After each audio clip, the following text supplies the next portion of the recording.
இன்னைக்கு நாம luminous mystery, அதாவது ஒளியின் மறை உண்மைகளை பத்தி தான் தியானிக்க போறோம். இந்த மறை உண்மைகளை நமக்கு கொடுத்தது யாருன்னு பார்க்கும் பொழுது புனித 2ஆம் ஜான் பால் தான் இந்த மறை உண்மையை நமக்கு கொடுக்கிறார். முதலாவது என்னன்னு பார்க்கும் பொழுது இயேசுவினுடைய திருமுழுக்கு தான்.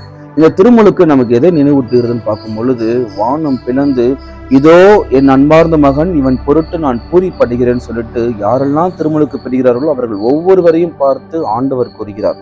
அதோடு மட்டுமல்லாமல் நாம் திருச்சபையின் அங்கத்தினராக மாறுகிறோம், தூய ஆவியாரால் நாம் நிரப்பப்படுகிறோம். அதை தான் நம்ம இதில் தியானிக்கணும். இரண்டாவது தேவ ரகசியம் என்னன்னு பார்க்கும் பொழுது, கானாவூர் கல்யாணத்துல தண்ணீரை திராட்சரசமாக மாற்றுகிறார். இது முழுக்க முழுக்க அன்னையினுடைய பரிந்துரையால நடக்கக்கூடிய ஒரு அற்புதமாக இருக்கிறது.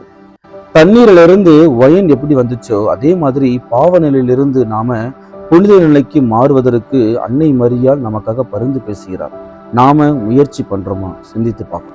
மூன்றாவது தேவ ரகசியம் என்னன்னு பார்க்கும் பொழுது, இயேசு இறையாட்சி அறிவிப்பதை தான் நம்ம தியானிக்கிறோம்.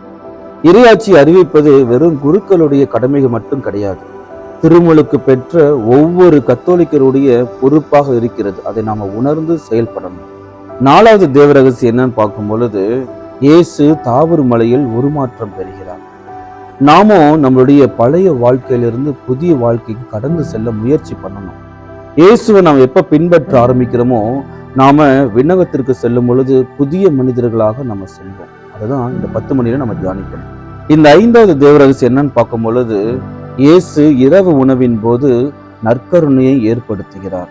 எந்த வார்த்தைகளாலும் இதை ஈடு செய்ய முடியாத ஒரு பகிர்வை தான் நம்ம பார்க்கிறோம். இயேசு தன்னுடைய இரத்தத்தையும் உடலையும் நமக்கு பானமாகவும் உணவாகவும் அவர் தியாகம் செய்கிறார். நான் இயேசுவுக்காக எதை தியாகம் செய்ய போறேன்? சிந்தித்து பார்க்கலாம். நாளைக்கு வேற ஒரு வீடியோட உங்க சந்திக்கிறேன். சரிங்களா?